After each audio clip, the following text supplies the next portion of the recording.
বিকালবেলা দেখো রেডি হয়ে আমরা চলে গেছিলাম বহরমপুর।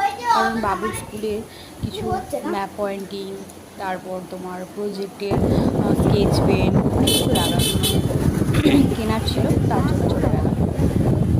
যাই হোক, যতটুকু ঠিক ছিল মোটামুটি, তো অনেকগুলো দোকান খোঁজার পর তারপর তোমার ম্যাপ পয়েন্টিংগুলো পেলাম।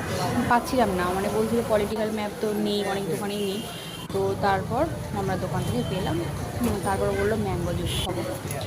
তারপর ওখান থেকে ম্যাঙ্গো জুস কিনে দিলাম। দিয়ে কালকে যেহেতু সোমবার, একটু মিষ্টি বলতে একটু কাঁচা মিষ্টি নিয়ে নিলাম, কারণ শ্রাবণ মাসের প্রথম সোমবার, তেমনি সোমবার আমি করি।